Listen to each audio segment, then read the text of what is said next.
nag-pandemic, tama ba? Clinton, Grabs. So, Yep, initiative siya ng COG nung 2020. 2020 para magpatuloy yung ano natin, yung mission natin na makapag relay pa rin ng message ng Mm. ng Diyos or makapag-evangelize pa rin, makatulong sa pag-deepen ng faith ng ating mga parishioners kahit online. So, doon pinanganak yung ALPAS. So, bakit nga ba ALPAS? 'Di ba ALPAS meaning to move forward, 'di ba? Makaahon, makaalpas. Um, 'Yun, siguro nga dahil din inspired by parang yung silver lining ng pandemic na makaahon tayo kahit na hindi tayo magkakasama or maka-learn tayo ng new knowledge and skills kahit nasa kanya-kanya tayong bahay. So, this year, tawag dito, we are relaunching Alpas para din sa mga new members. And eventually, next year, we will introduce it sa buong parish and also for ministries and parishioners. So, para hindi lang tayo yung matututo, kundi yung mga gusto rin na sumali sa SOCOM and also kahit hindi nila gusto sumali sa SOCOM, kung gusto lang nilang matuto about anything about social media. And dahil yun yung ating work sa simbahan, we are parang messengers of God. So, dapat matuto tayong i-hone yung skills natin. And with that, we are starting Alpas 2023 with a three-part series which will be led by Grabs, pangalan ko lang,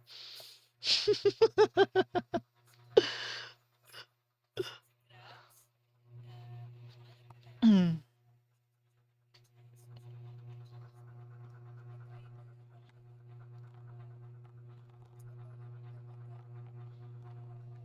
Mm.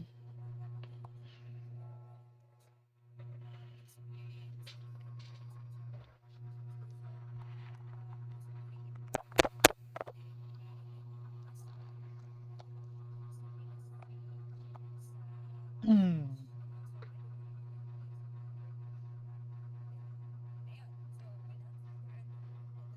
Mm.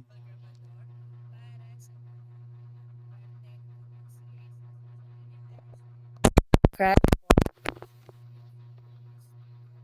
Mm.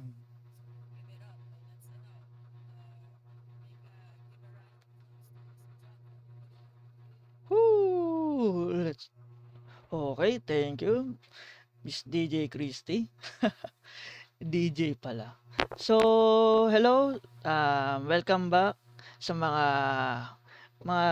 natin, sabihin natin mga guests ngayong umattend ngayong series ng Alpas for today. Ngayon nga, yung topic po natin ay for social media management. Social media, 'di ba for quick introduction lang, yung social media ito yung sabihin natin dito yung parang isa sa pinaka main core ng ating ministry. Kasi dito na alam naman natin na may existing tayong na Facebook page na OLP. Siyempre, bukod sa PowerPoint na presentation na ginagawa natin sa parish at sa for docu and video editing, napaka-importante din ng social media kasi unang-una naging part nito buhay ng buhay natin na pang-araw-araw. Pangalawa, yung social media ay ito yung tawag dito, ito yung pinapupuntahan natin ng source ng information. Parang mabilis agad makakalap ng news, ng mga balita. At kaya nga nabuo yung OLP page at na isa din sa core ng SOCOM ang social media. Pero kahit may social media tayo, Facebook, kailangan natin ng importance na paano ba natin ma-manage ang social media. Hindi lang naman pwede na pag nag-create ka ng account, yan lang.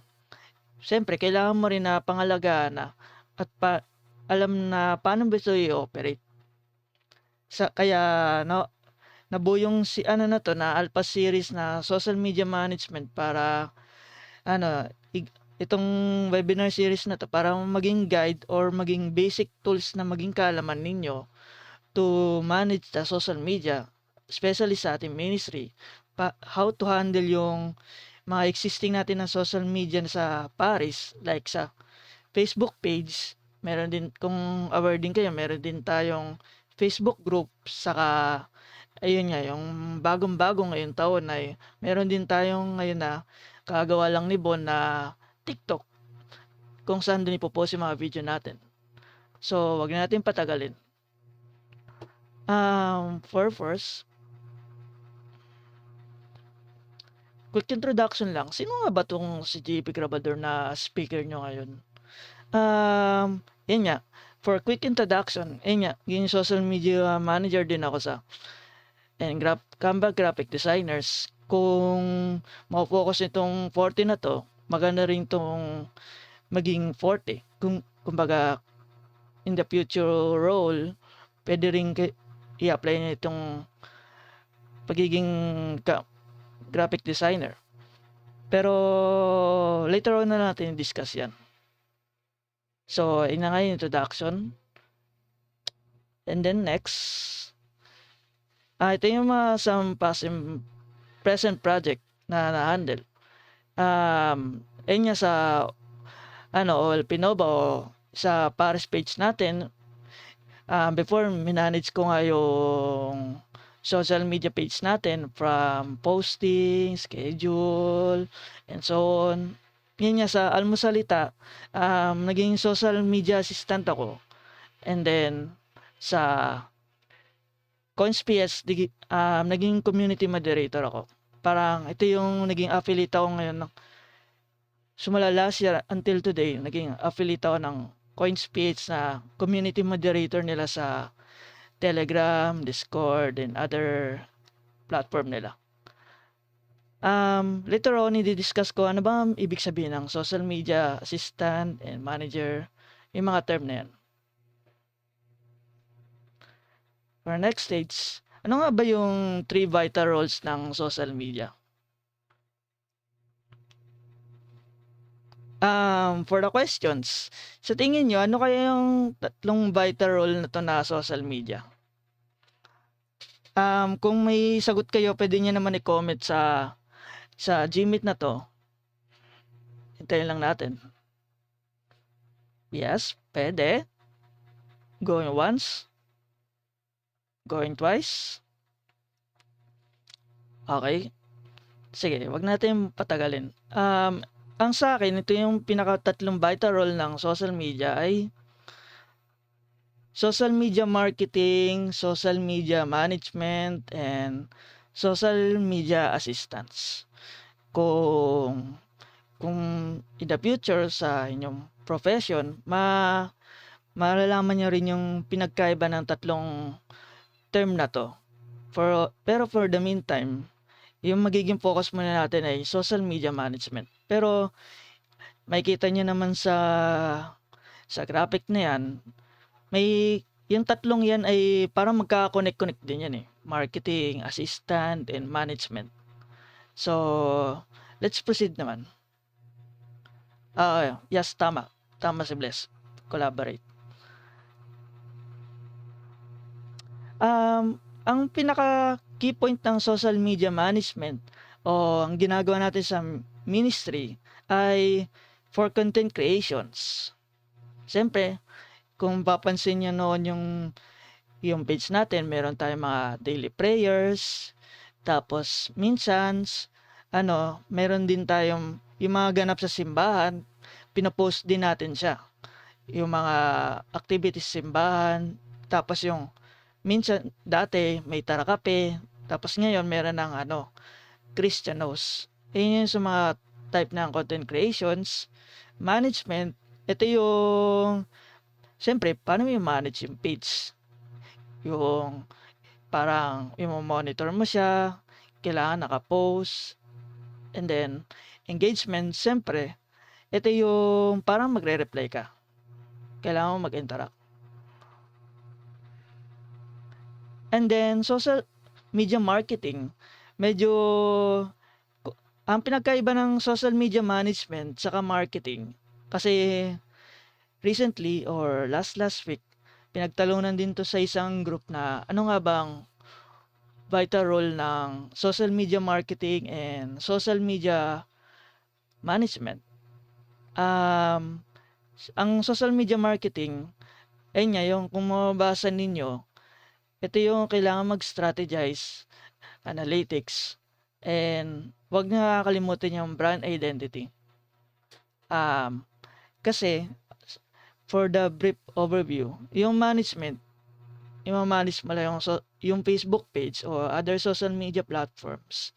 And then marketing, ano, ikaw yung mag-iisip talaga, mag-strategize how to market o paano mo engage yung Facebook page, paano mo ba mapapalago sa, kumbaga, yun nga, strategize mo paano mo mapapataas ang likes o follow ng ating page na minamanage. And then analytics, siyempre, ito yung mga, alam niyo naman, yung mga chart, i-analyze niyo yung behavior na bakit sa create ko na post na ganito, ba't ganun lang yung performance? Parang yun yung magiging basehan nyo data. And brand identity, siyempre, huwag niyo makalimutan ano ba yung page nyo. Kasi, for example, yung OLP page natin, nakapokus lang sa Catholic page. Meron din naman na sabihin natin na yung Food Panda o Grab, nakapokus lang siyempre sa food business. And Angkas, nga, yung book, yung book na ride. And next, ang social media assistance, parang ito yung pinaka minor role. Tulad ng nabanggit ko kanina, ang pinaka main role ng social media assistance, mainly lang sa taga-schedule ng post. Actually, pwede rin naman sa mag-manage ng page, pero mostly sa yung assistant. Siguro pwede natin ihambing sa ministry natin. For example, si Ivan, gumawa ng content creation o manager. Tapos, may gawa na sana description, design, tapos yung kabady niya si Bless. Tap si Bless as a social media assistant, kung ano yung gawa ni Ivan, si Bless lang yung mag-schedule post. Kumbaga, pwedeng body-body ang social media manager o social media assistants. Kung papansin nyo sa field of work, yun talaga yung pinaka main role ng pinagkaiba ng assistant saka manager. Mostly, taga-collect lang ng graphic na mga pictures na post or description, post niya lang ni assistants.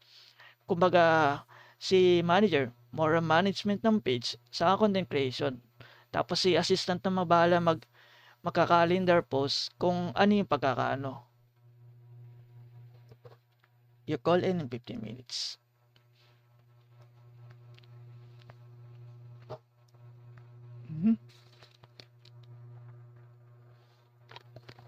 Ngayon excuse me.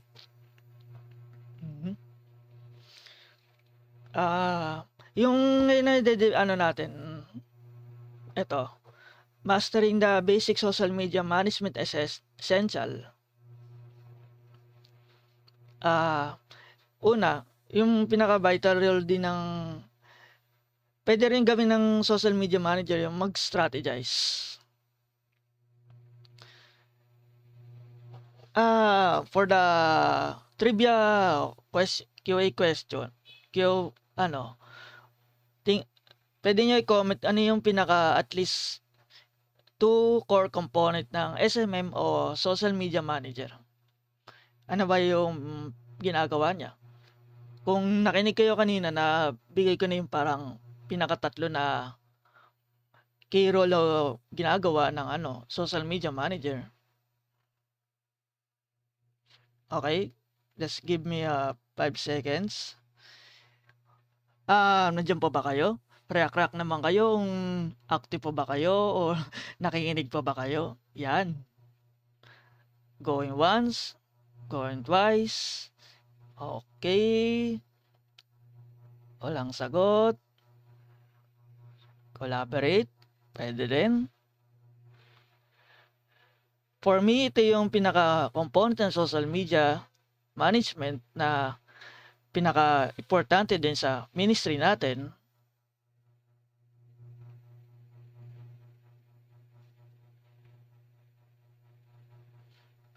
Pinakauna yung stick to brand identity. Tulad ng nabanggit ko kanina, kung ang page natin ay Catholic page, mag-focus lang tayo sa sa mga Catholic na posts. Doon lang tayo mag-focus na kung ano yung post natin. Hindi naman pwede na pang religious organization yung page natin tapos magpo-post tayo ng mga tawag dito, yung mga prank videos, mga entertainment news, mga artista. Sa ibang link. Okay. Sige, sige. May expired na ba?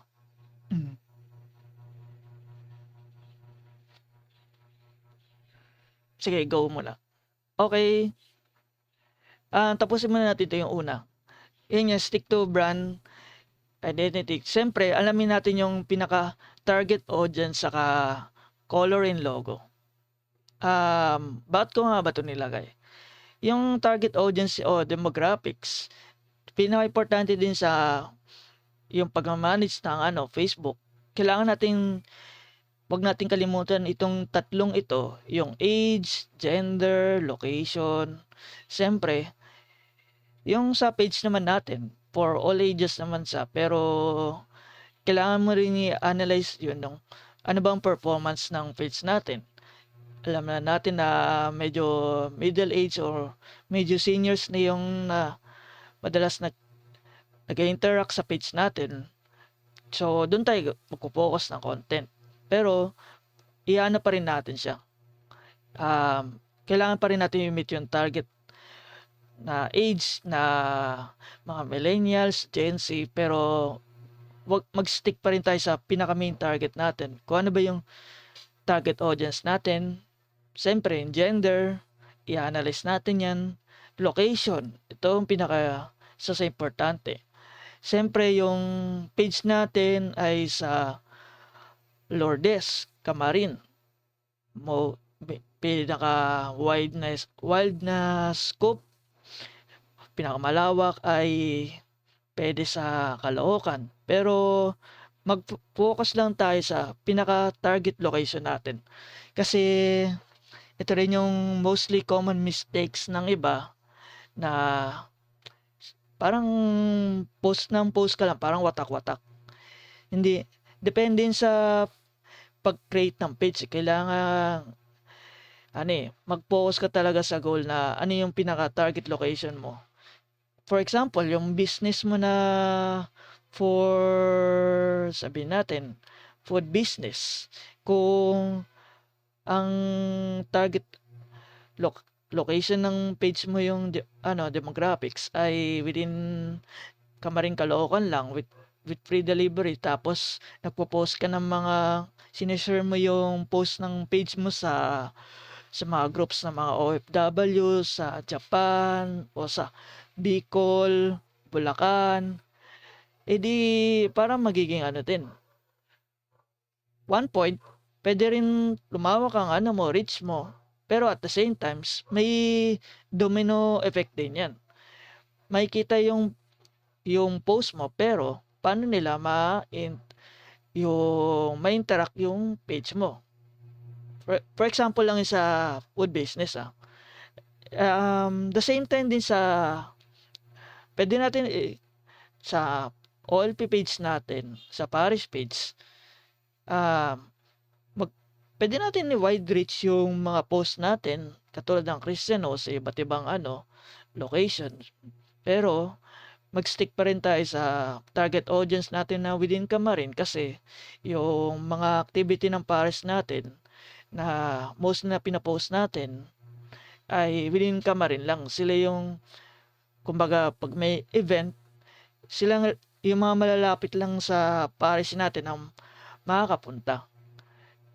Siyempre, yung age, nabanggit ka na. Kaya, importante din yung tatlong aspect na yun eh. Location, age, gender.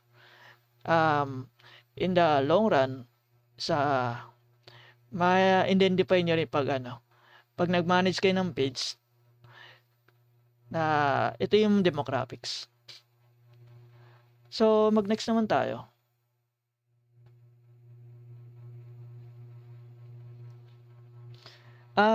Next is another components is social media platform. Kung makikita nyo, naka-highlight dyan yung Facebook, TikTok, Instagram, and YouTube. Bakit nga ba yun lang nilagay ko? Kasi siguro naisip nyo na meron pang Twitter, WhatsApp, Telegram, so on. Kaya ko lang nilagay yung apat na yan kasi unang-una, meron tayong may existing na tayong platform na yung OLP page na OLP Nova sa Facebook. And at the same time, meron din tayong existing platform na mali lang i-link na yan, na Paris for excuse me, Paris of Our Lady of Lourdes Paris, Camarin, Caloocan. Kung hindi pa kayo member, meron tayong existing na groups na for Paris na sa within Camarin area. And also, yung kagawa lang itong this year, na meron na tayong existing platform na TikTok para sa mga pang millennials o Gen Z. So, kung hindi pa kayo yung mga meron account sa TikTok, excuse me, na i-follow nyo naman o support naman yung ating TikTok page. So, ayun nga. Yung IG, hindi ko sure kung alam ko may nakita ko na IG ng tawag dito ng OLP, pero medyo matagal na yun eh. And also yung YouTube, malay natin in the future, yung mga videos natin i-upload sa YouTube, katulad ng other religious organizations like Almasalita, Password, Boss Sanchez, and so on.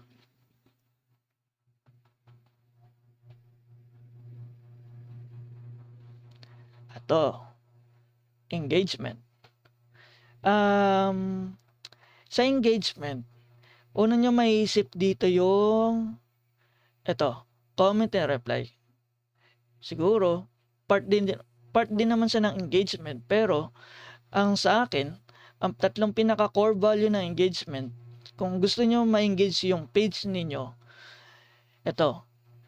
kailangan may tema yung mga post ninyo, or pwede rin yung page, pero actually yung content, tatlo lang yun na pinaka-interested na topic ng tao. Unang-una yung educate, inspire, entertain. Kung sa akin, yung page natin na OLP na categorize sa inspiration. Kasi yung mga post natin na content, ng mga prayers, yung mga misa, na-inspired natin yung mga audience natin na to inspire your faith. Pwede rin yung sa inspire yung mga motivational na quote na napapansin nyo sa IG, yung mga post sa other social media platforms, dun sa napapart sa inspiration. Kung isa din sa parang psychology ng tao na pag alam nilang inspiration o nakaka-motivate yung isang content or post, mas ipa-follow nila yon, or mas tatangkilikin nilang i-share yun. Pangalawa, ito yung entertainment. Yung entertainment, common na to na na-entertain ka. It's either na natutuwa ka, nalulungkot ka, nakaka-relate ka. Pwedeng i-categorize yung entertainment sa tawag dito, yung mga vlogs like travel vlog, yung mga food vlog, yung mga sabihin natin yung mga funny videos kasi natutuwa yung tao eh. Alam niyo yun. Pag natutuwa yung tao na nagugustuhan niya, kung nyari natuwa ako sa video na to, sa post na to, isi-share ko to. So, or magko-comment ako, magre-react ako. Magkakaroon ng engagement. Same with, yung sa Inspired. Excuse me. Yung sa Inspired din, siyempre, tawag dito, na-inspired ako. Gusto ko yung naramdamang kagalakan, no? Yung faith na pataas yung faith ko, yung hope ko. Gusto ko rin i-share sa iba. Sige. Sorry. Ano yung announcement mo, Christy? Hindi ko lang nabasa. Guys, di ba daw muna tayo ng kasi Expired na.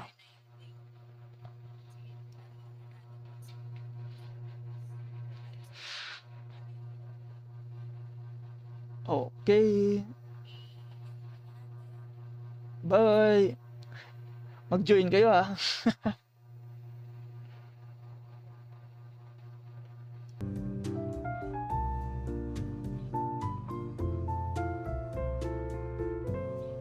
Ayan, kita naman.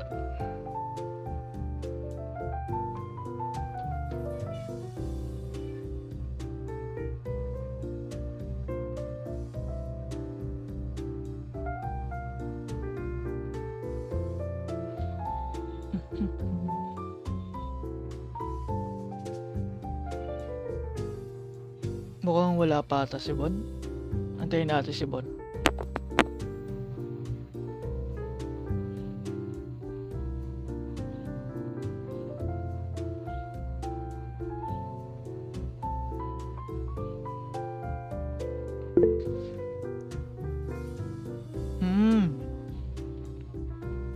Sige, tuloy na lang natin.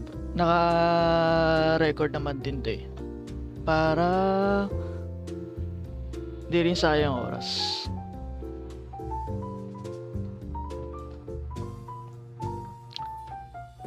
Okay, back na tayo sa webinar na to. Yung social media platform ay paano nga ba ito? Share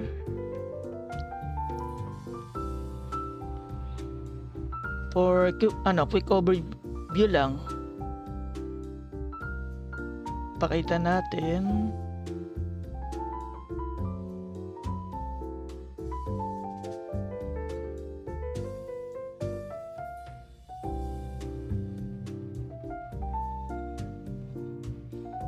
okay. Ito yung for existing natin na social media platform. Meron tayong ito nga yung Facebook group natin na na Paris. And then paano ko ba i-share yung to? Enter screen.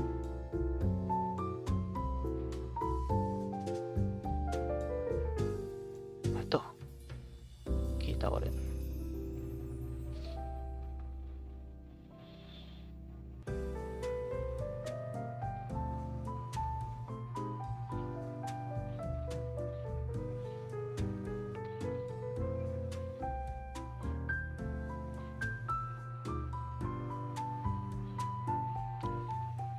So, yan nga. Yung existing natin na mga platform sa Our Lady of Lourdes Parish, meron nga tayong yung unang-una yung Facebook group ay yung page natin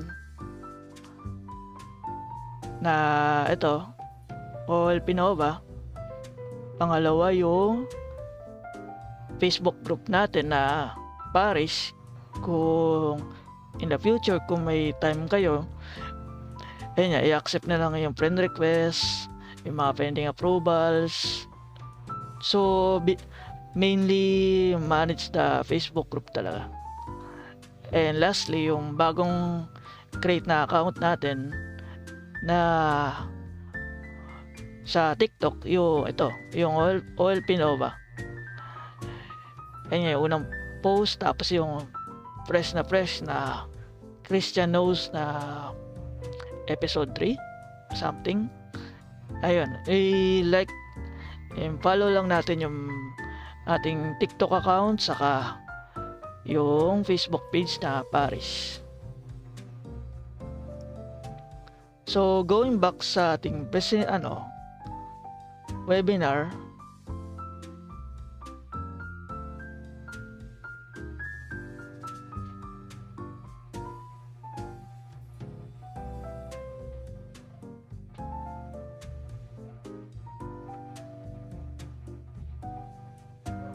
ayan.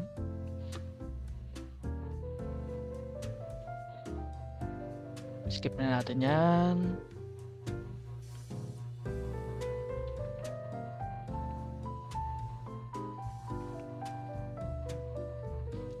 Yun, balik ulit tayo sa engagement. Yung nabanggit ko nga kanina, ito yung pinaka core value na tema ng isang content to paano may kahit yung user na paano mo ba tawag dito, yung content mo ba karapat dapat ba sang i-share sa pamamagitan ng yung content mo may inspired mo yung audience, like yung sa page natin na OLP, or pwede rin yung almasalita, yung page ay more content sa inspiration, dahil pag na-inspired mo yung audience, ayun nga, ma-engganyo mo sila na-share yung post mo. Siyempre yung sa engagement din, for analytics ng Meta or Facebook, pag the more na maraming nag-share, nagko-comment, nagre-react, mas tawag dito, yung what do you call this, mas na yung algorithm ng Meta na ito yung mga user na to na, sorry for the background noise, yan yung user na to na inspired mo sa, so na-analyze ni Meta na yung mga lagi mong sinishare o binibuse na content na more inspiration ng mga posts o content, yung laging sinasuggest in ads.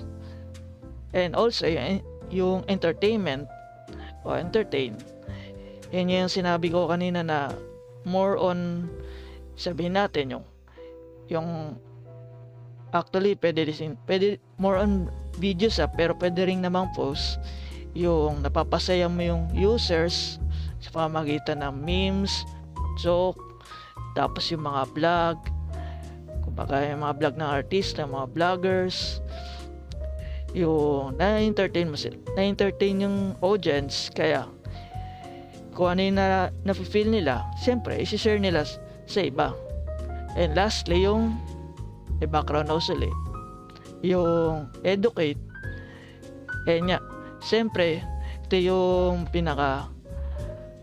kanyari, for example, ito yung 5 tips to make you success, yung mga ganun na post. Siyempre yung mga more on breakdown na educational content, pag parang yung audience, pag pakiramdam nila ito yung content na to, may natutunan ako, ipopost mo to, i-share mo.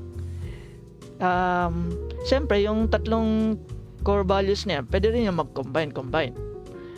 For example, yung recently na post natin sa page na Christian Knows, more on education.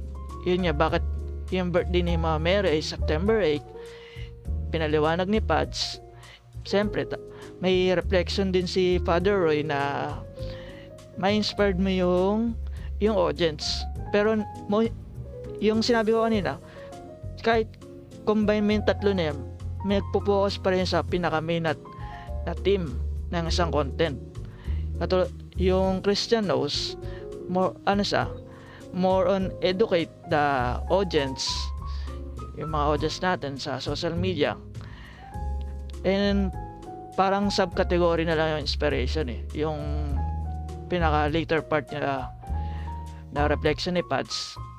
Tapos may halo din na entertainment na subcategory, yung intro ni Labon saka ni Yobel. Ganun siya. Siyempre yung unang mapapansin ng audience talaga ay educate. May natutunan sila, kaya isi-share nila. Kaya pwede rin sila combine yung tatlong yan, pero magpo-focus pa rin tayo sa yung tema natin ng paggawa, kung alin sa tatlo na yan: educate, inspire, entertain. So next is, ayan, yung isang sample ko, yung previous ko na nagawa. Yung number 1, yung post ko dati sa personal page ko na Admin Grabs, yung si David na lagi nagko-comment sa post. Ang focus ng content nito ay more on entertainment siya. Kumbaga yung mga image na yan, kung bibisitahin niyo yung page sa album na yan, yung mga kada post na yan, may inspired yung user. Matatawa yung audience. Kumbaga, ayun yung unang post, will you cross this snake, blah blah blah. Kumbaga, kada browse nila ng mga post, natutuwa sila. Dahil na entertain mo yung mga audience, na napasaya mo sila. Siyempre, yung as an audience, natuwa ako. Siyempre, isi-share ko to sa iba. At na-share at dumami siya. At yung album na yan, umabot niya ng, kung mababasa nyo, nasa 160k na share siya. Tapos yung album umabot ng 26k reaction. Sa album lang yun, pero sa album lang, hindi lang sa kada post ng page. Ito isa tong strategy, social media strategy ng engagement, na mag-focus ko lang sa isang category. Pangalawa, yung second image, number 2, yung kay Jackie Chan.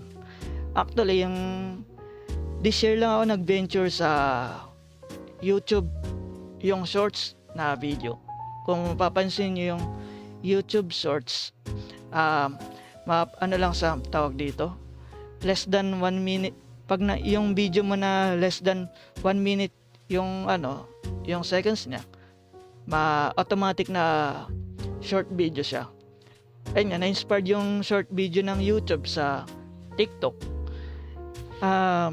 May nabasa ko na isang pag-aaral kapag gusto mo ma-attract yung user, whenever the content post or video, kailangan kunin mo na agad siya in first 20, actually 15 to 20 seconds, pinakamahaba na yung 30 seconds.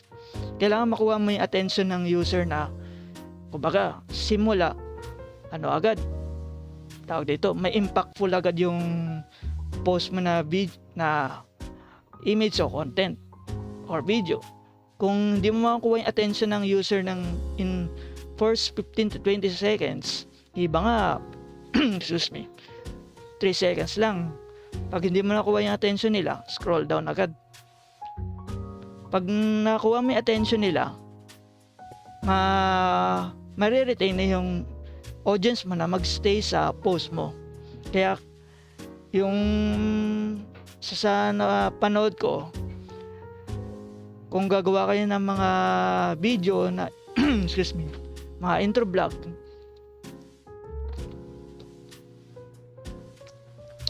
kailangan yung introduction niya sa video, wag na tatagal ng mga hanggang 30 seconds, kasi yung user mahinip na tagal-tagal naman ito. Hindi agad direct to the point yung video mo. ang haba na introduction mo. Kumbaga, mananawa na agad yung audience na, ay, yan lang. Kaya, in the first 30 seconds, kailangan kunin mo na agad yung impactful. Kaya, mapapansin nyo sa mga sa TikTok, kaya nag-boom yung TikTok kasi sa mga short video.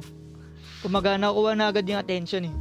Kumbaga, kung papansin nyo na mga sayaw agad, wala nang intro, wala nang tsebereche, impactful agad. Ganon din sa mga short video sa IG. Kumbaga, wala nang intro na ganito, ganyan. Kumbaga, sa yung ng kape, direct to the point agad.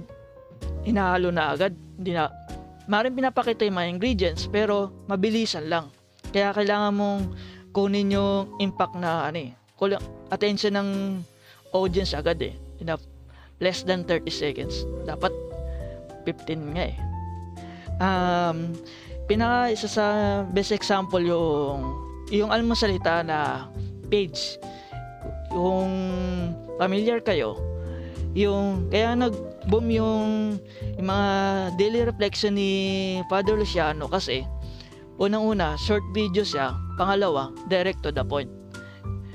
Maring may short intro si Father Luciano sa yung gospel, pero direct to the point yung reflection niya. Kaya nag-boom yung video niya kasi lang siya, yung sinasabi niya direct agad, wala nang masyadong mahaba explanation, direct to the point agad. Kasi ang lifespan ng isang user ay maikli lang. Kung hindi mo agad makukuha yung attention niya ng audience na yun, talagang i-scroll down ka niya. Tapos kaya yung sa image number 2, yung pinaka-attractive dito kaya naging 7.4k na views na short, tapos nakadagdag din sa ng plus 34 na subscribers sa aking personal YouTube channel. Kasi unang-una yung second yung pinaka-word, kasi ginamit ko ng word tsaka dyan yung analytics ng YouTube. Sikat na tao to, lagi siyang isa-suggest. Actually, yung sa next webinar, more hindi discuss ko yung content creation. Pero for now, napakalagay yung pinaka-words talaga ng ilalagay mo sa content. At kabilang din sa number 3 na 9 habits, kung mabasa nyo, highly successful people. Yung mga uso ngayon sa video na, di ba nga nasabi ko kanina na in less than 30 seconds, kailangan makuha may attraction ng audience. Pero, yung iba, naisip nila na sa buong entire video, ilagay na agad yung parang pinaka-title. Kanyari sa taas, okay, 9 habits of highly successful people. Medyo interesting yan. Kaya papanoorin nyo yung video. Kaya yung na-create ko na short video sa YouTube channel, mabot agad ng 1,900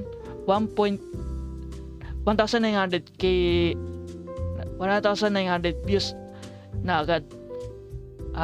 Na-post ko to noong Tuesday, this week lang. Tapos yung focus naman nito, yung sa image number 3 ay education. Yung habits, parang mukhang maganda to para may matutunan ako. Kaya attract mo agad yung user. And lastly, yung number 4 na image ay kung mababasa nyo, Chase Those Dreams, kay Steve Harvey. Yung talk niya more inspiration. Kakapost lang to ng ngayong umaga, 6 AM ko ata na post this day, Sunday. Mabot agad siya ng 450 52 views itong less for 6 hours this day. Kumbaga, yung tawag dito, yung mga medyo lumawak agad yung reach niya kasi yung content na to more focus sa inspiration. Kumbaga, yung mga kunyari, sino ba yung mga dito? Si Clinton, lagi niyang pinapanood ng mga puro inspirational na video. Siyempre, sasuggest ni YouTube na ito naman yung next mong panoorin, may inspiration din to. Kaya napakahalaga din sa content creation na may pinaka main focus ka rin sa tema. Kumbaga, yung number 1, ang focus ng tema na to ay more entertainment. Kaya naka-engage siya ng maraming users. Yung number 2, si Jackie Chan, more ano nga ba ang niya? Entertainment. Actually, inspired din siya kasi medyo entertainment pa lang. Medyo madrama yung short video niya. And number 3, education. Kasi may matutunan yung audience na manonood. And number 4, inspiration. Kasi parang pag napanood nila yung video na to o yung content na to, parang may inspired sila. Kaya sa pag-create ng content, kailangan mag-focus tayo sa pinaka main theme na tema. Kaya okay lang din naman yung mga subcategory. Basta may focus lang sa isa. Ang dapat stick to one lang. So, na-discuss na natin kanina yung stick to brand identity, kung ang social media platform natin like sa ministry ay OLP Parish, mag-focus lang tayo sa ganitong content na for religious organizations. Huwag natin ibaling sa halo-halo. Kumbaga, halo-halo. Huwag natin iba-ibahin. The platforms, yung kanina na yung mga existing platform natin na Facebook page, Facebook group, saka TikTok, doon tayo magpo-post post ng content saka manage sa social media manager or assistant. And lastly, yung engagement. Ano nga ba yung tawag dito? Focus ng content mo. It's either na educate, inspire, entertain. And then yung other platform is content creation, social media posting, and calendar for scheduled posts. Kung nabanggit na sa inyo ni Bon, next week ko na i-discuss yung tatlong core values na to. Paano gumawa ng content, mag-post, saka paano mag-post ng schedule posts. The next is brief overview lang ng social media marketing.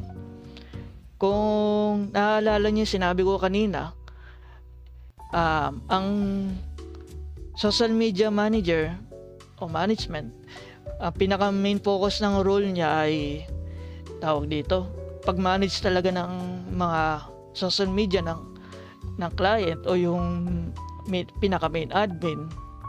Ang marketing, yung paano mo engage paano mo papalago yung followers mo, likes ng view ng page. Kung makikita niyo sa screen, para ngayon yung pinaka top 5 na core values ng social media marketing or digital marketing.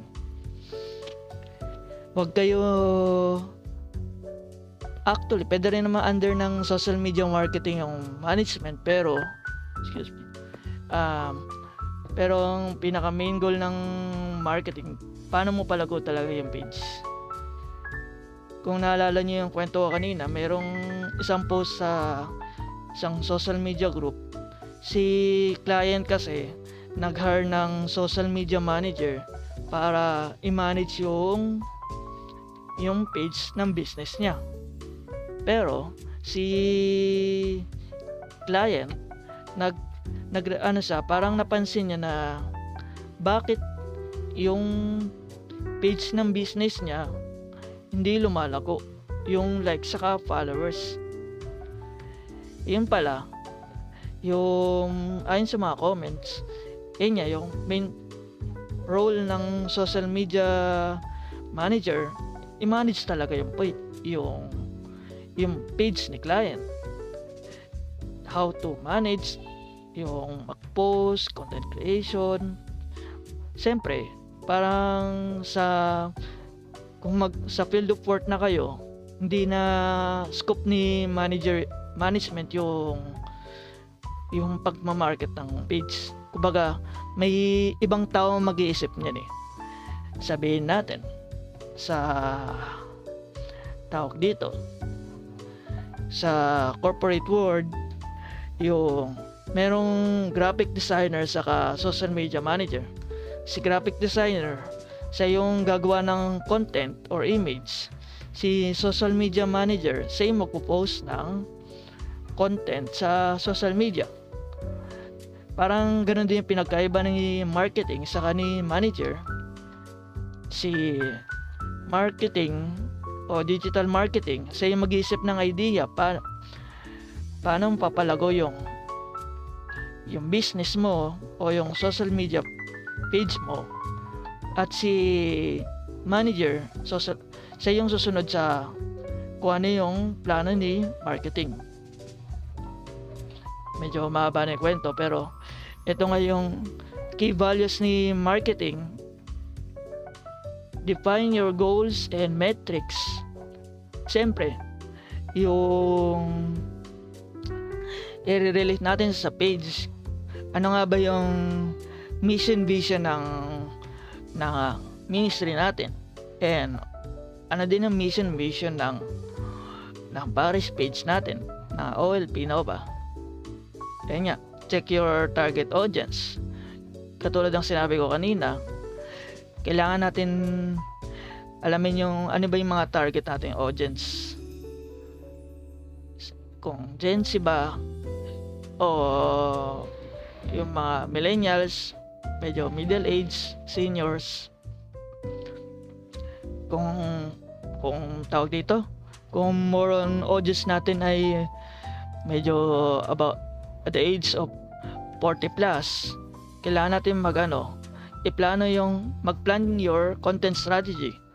Kung more on 40 plus age na yung mga kadalasan na audience natin sa page, kailangan natin gumawa ng content na paano natin ma-reach yung tawag dito yung mga millennials o Gen Z around, sabi natin 20 to 30 plus or 20 below na age.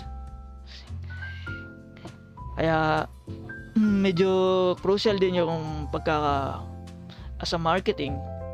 Siyempre, after you plan the strategy, yung ano yung magiging content mo. For example, best example din yung Christian host natin. Nakapagplano na tayo ng content. Ito yung tema natin, yung birthday ni Mama Mary. After na ma-post natin sa social media, siyempre, i-analyze natin na ano nga ba ang behavior ng post natin na videos na Christian host. I-analyze mo yung analytics, yung monitor mo per day. Titingnan mo ba ilan ba yung na-reach ng video na to? Marami na ba nag-share sa loob ng isang linggo? Medyo maingay background. Ganito pa rin ba yung natin? Yung dami ng share saka like, nagbabago ba? Or stagnant na lang o wala na? And lastly, kung na-analyze mo na yung behavior na or yung analytics ng yung latest na post, kailangan mong gumawa ng strategy na engage and more. yung pinaka siguro ipaplan mo yung next na content mo na dapat more engaging yung next content ko. Kailangan yung next ka na create na post, mas ma-entertain ko pa yung target audience ko, or mas may inspired ko yung target audience ko, na pag na-inspired ko yung target audience ko, mas maingganyo sila na tawag dito, i-share yung content ko. And kaya medyo malawak yung Go ahead. sorry Siri. It's okay. Sorry. Ayun, back ulit tayo. Medyo naano lang yung kay Siri. Ayun yung sa engage din. Pwede rin yung actually kung nabanggit na to ni Von, isa rin yung part na engagement din yung katulad ng hindi ko na ibabak. Isa din yung type ng engagement yung pagko-comment saka reply sa mga audience natin. Kasi for example, may nag-message sa tawag dito sa page natin na nagtatanong ng ano yung visa, ano yung mga requirements sa binyag. Yan yung mga common na tanong sa Facebook page natin eh. Siyempre, pag nag-reply ka doon, mapipil ng mga audience natin, ng mga followers, na mas tamang term, na itong page na to, pina-priority ako. Priority ako ng tao na to. Buti na sin ako, na-replyan ako. Isa rin sa type na engagement yung pag-comment sa reply. Lalo na yung kahit yung mga simpleng amen sa kung napapansin niyo pag nagla-live kayo sa Facebook page, kahit simple amen lang, pwede naman kayo mag-like or reaction lang para ma-feel ng audience na parang they feel special. Pag naramdaman nila yung ganong feel na yun, mas maingganyo si user na bumalik-balik dito. Ayun yung mga strategize ng mga common vlogger ngayon sa malalaking page, na kahit yung mga simpleng topic lang sa mga comment section, tapos biglang nag-comment si ganito, comment yung page na to, they feel na parang may silang tawag dito, parang na-feel nilang special sila na nag-comment to, parang mas gaganaan sila. Kaya niingganyo ko rin yung kanyari kahit mga simpleng comment lang sa page natin sa parish, reply natin yung mga followers natin para ma-retain yung mga followers natin sa page, para in the future hindi nila yung follow page na to kasi they don't feel important, they don't feel tawag dito special. Same din sa mga personal page ninyo, na kung alam nyo na may nag-comment or may nag-message sa inyong mga personal social media o page, replyan nyo. Kung hindi nyo naman mako-comment sa kahit reaction lang, malaking kumbaga malaking impact na rin sa mga followers ninyo eh. Kahit di naman sa mga mapapansin din nyo naman sa sarili nyo yan eh. Kanya sa mga personal account nyo, if you feel na kunyari yung nag-message kayo sa tao na to, tapos na nag-reply yung tao na to or nag-react ka sa message ng nag-message sa iyo, siyempre yung tao na yun, they feel important. Kaya kung hanggat maaari, kung kaya naman i-react yung isang message, at least reaction lang, or kung kaya naman mag-reply na lang. And the same team na kung mapapansin nyo yung pinaka-latest example dito yung sa engagement din, yung latest na kung na-scroll nyo to sa social media mga nakaraang linggo, yung pwede ko rin yung example si Rendon Lapardor, ganon. Yung lagi siya nagko-comment sa mga issue, even sa mga page. Isang type of for marketing din niya para tawag dito na para ma-feel lagi siyang present kahit saan. Kasi kung may mga personal page kayo at tawag dito na lagi nagko-comment sa kahit simple comment lang sa mga tawag dito sa mga post o issue, mga normal na comment lang. Pag yung mga target audience nyo na nagustuhan yung comment ninyo, isang type of advertisement din yun na, uy, nakita ko na naman si ganito, nag-comment na naman sa ganitong topic, sa ibang topic nakita ko na naman. Isang example din si Senyora na page, lagi siya nagko-comment sa mga page, yung mga issue, comment ng ganito, ganyan. Kaya napipil nila yung, nakikita nila yung presence ng page na to. Ay, ito na naman. Ay, natawa ako sa comment na to. I-follow ko nga yan. Isang parang type of engagement din yun, o advertisement, para maging present lagi yung or nakikita yung page mo.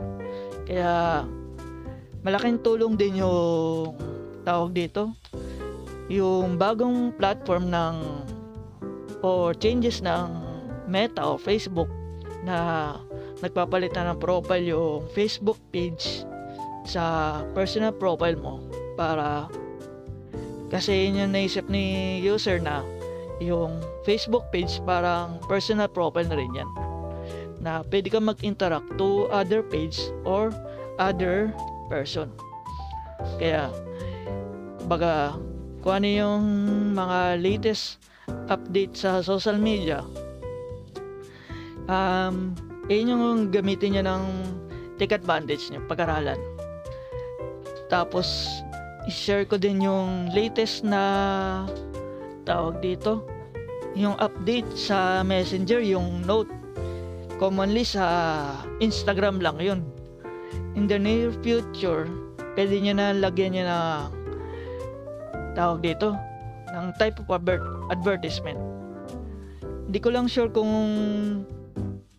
tawag dito, kung pwede yung Facebook profile na page, pero sa mga personal na Facebook page, ay personal profile nyo, pwede na kayo mag-simple na note. Kunyari, meron nga ako nabasa na sample, nangingi ako ng pera. Yung isa naman, kung gusto niya ng life insurance, message me, or may binibenta ako. Ganun lang. Parang nakaisip na naman si Meta na type of isang new features. Kumbaga binibigay na lang sa ni Meta o other social media platform. Ikaw naman as a marketing or manager, ikaw na yung gagawa ng paraan na paano mo parang tawag dito, paano mo magagamit o may utilize yung feature na yun. Kaya recently din, yung isa ko rin na topic ko na din yung Reels. Kung naalala niyo yung sinabi ko kanina na tawag dito, makuha mo yung attention ng audience o followers mo na within first 15 seconds. Ang Reels ganun din. Kumbaga parang ginaya niya din yung feature ng TikTok na short video. Tapos diba nagkaroon ng short video ang TikTok, tapos ginaya ni Meta, nagkaroon ng IG stories, meron din sa Messenger, tapos si YouTube nagkaroon ng shorts, na video. Tapos kung mapapansin nyo si Twitter, sumunod si Twitter, para may story na rin siya. And then si Telegram, yung latest niya rin ngayong taon, may stories na din. Tapos yung si Facebook, may yung Facebook Reels. Kumbaga, mas minamarket ngayon ni Facebook yung Reels na video more than yung video na normal na video. Kaya pagka gagawa kayo ng content, mas focus na rin tayo sa Reels kasi mas kada scroll mo ng sa Facebook, mas lagi mo nakikita yung Reels. At type na rin ito ng content creation, yung sa video mo ilagay mo agad yung title para alam nila, o yung text para alam nila na yung video na to, content mo, ito yung tema. So next is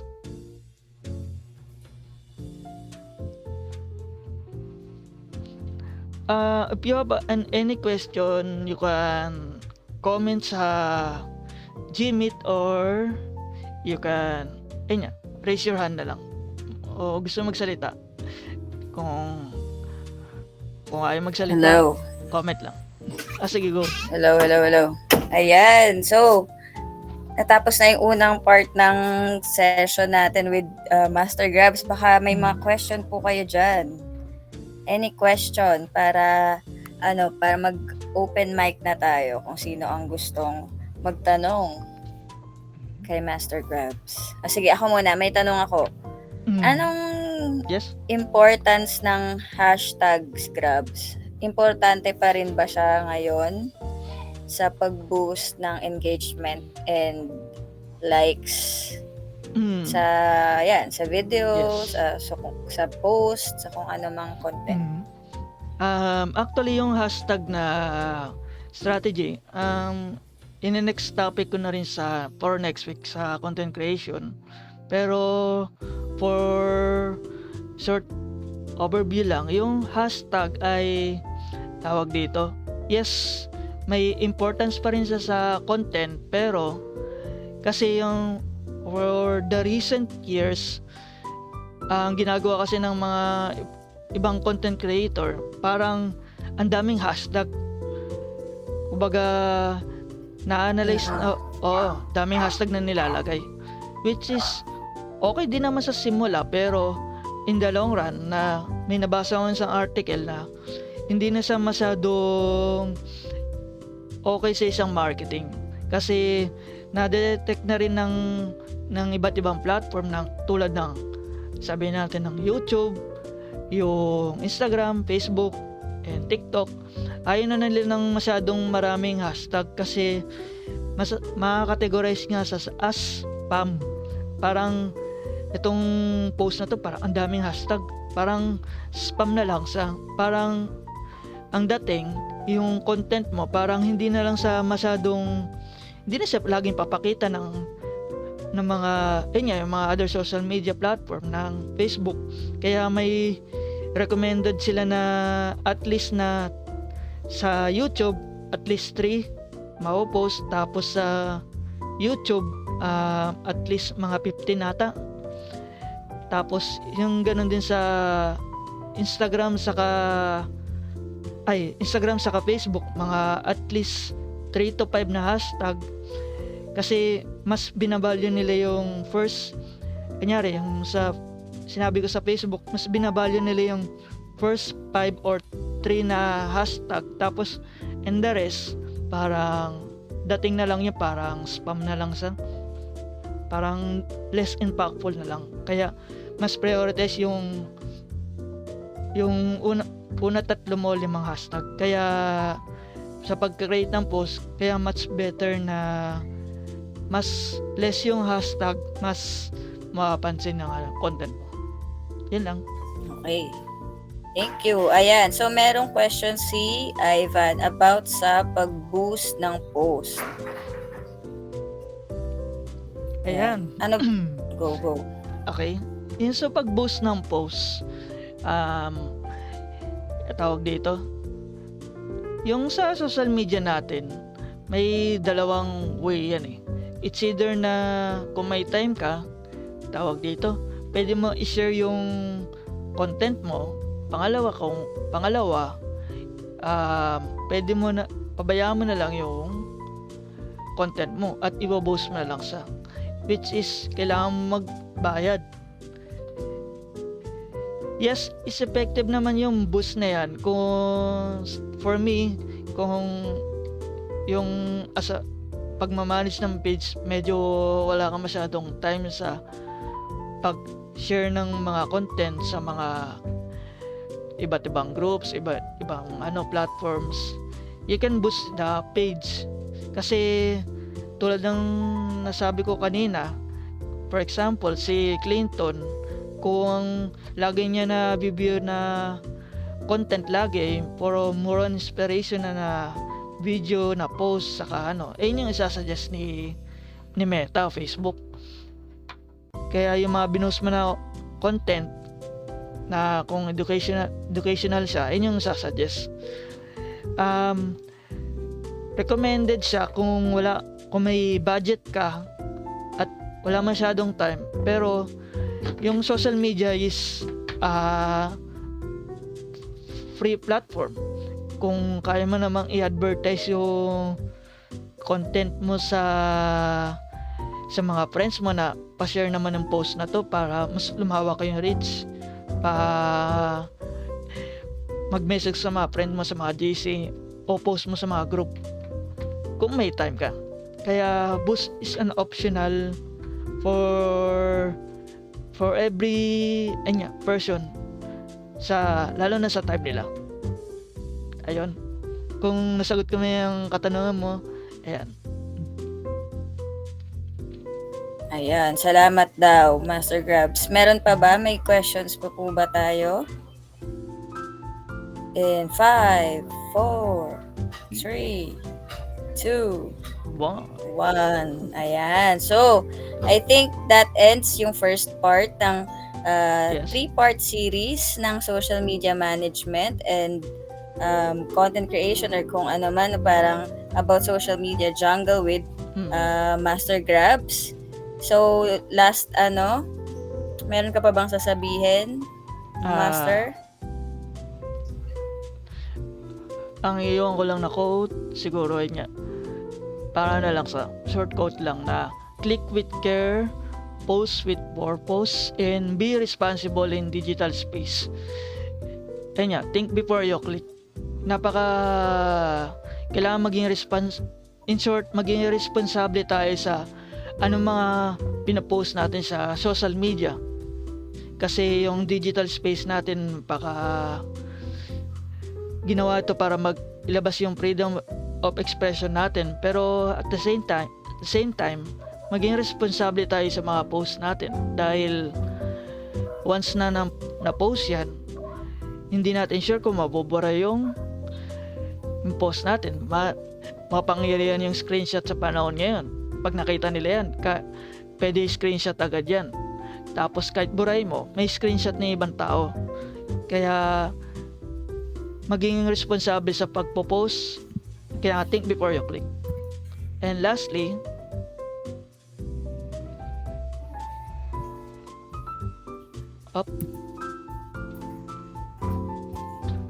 yan. Pa-plug ko lang yung aking other personal na social media page, platforms.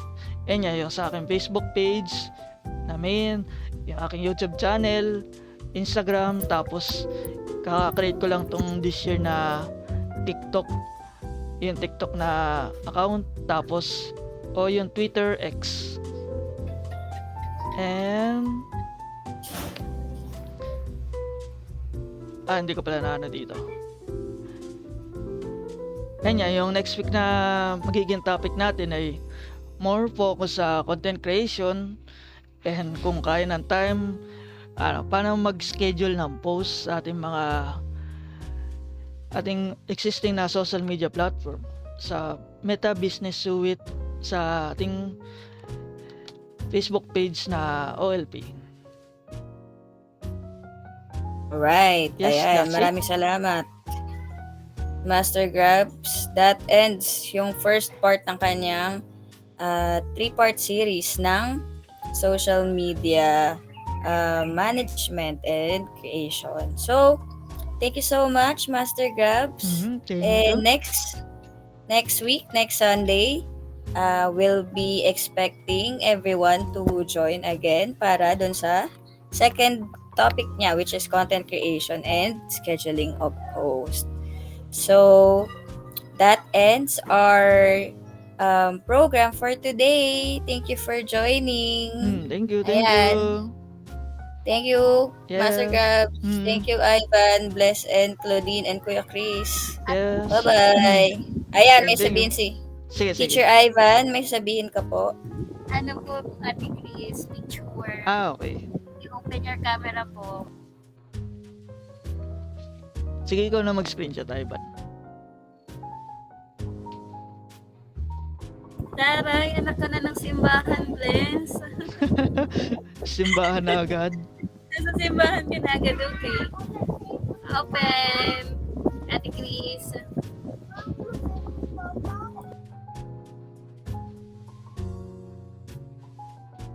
Okay, 1, 2, 3, smile.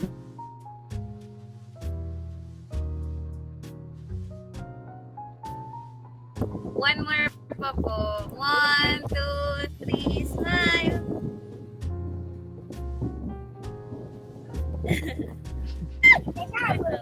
Ito po, sorry, ulit. May nanggulo. 1, 2, 3, smile.